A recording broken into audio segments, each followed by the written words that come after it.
미국과 한국은 한국의 증대된 역량과 더 큰 자율성에 대한 열망을 인식하기 위해 동맹 관계를 조정하고 있다고 미국 의회 조사국이 분석했습니다.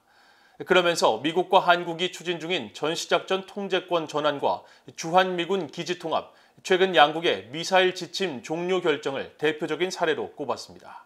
이조은 기자가 보도합니다.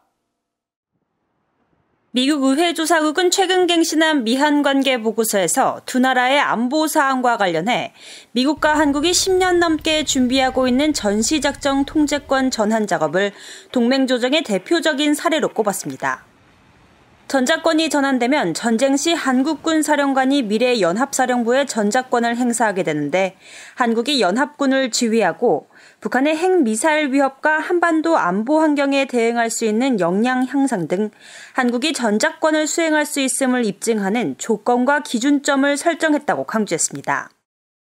이와 관련해 로이드 오스틴 미국 국방부 장관과 한국의 서우 국방장관은 지난 2일 서울에서 열린 미한 안보협의회에서 미래 연합군 사령부에 대한 한국의 전작권 행사 능력 평가를 내년에 시행하기로 합의한 바 있습니다. We also reaffirmed our shared assessment that the DPRK is continuing to advance its missile and weapons programs, which is increasingly destabilizing for regional security. The United States and the ROK remain committed to a diplomatic approach to the DPRK. But we also discuss measures to enhance our combined deterrence posture and to defend against the full range of threats. 의회 조사국은 또 주한미군의 기지 통합 움직임을 거론하며 부분적으로는 한국의 부지 반환을 위한 것이라고 밝혔습니다. 아울러 조 바이든 대통령과 한국 문재인 대통령이 지난 5월 정상회담에서 한국의 미사일 사거리와 중량을 제한했던 미사일 지침 종료 결정도 미한 동맹 조정의 한 예로 꼽았습니다.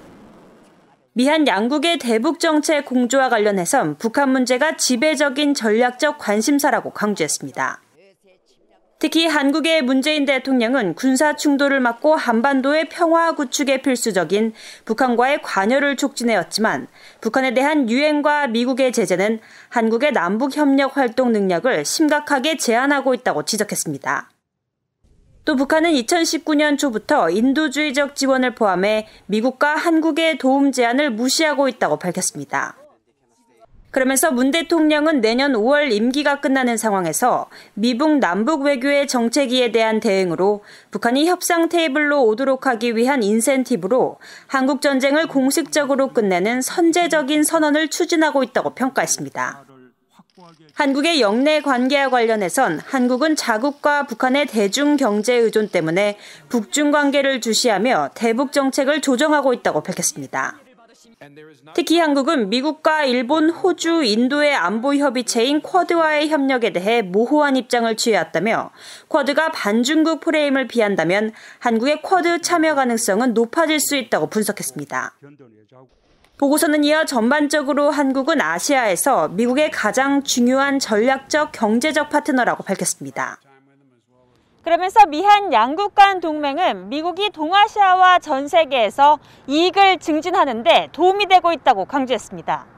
VA 뉴스 이조은입니다.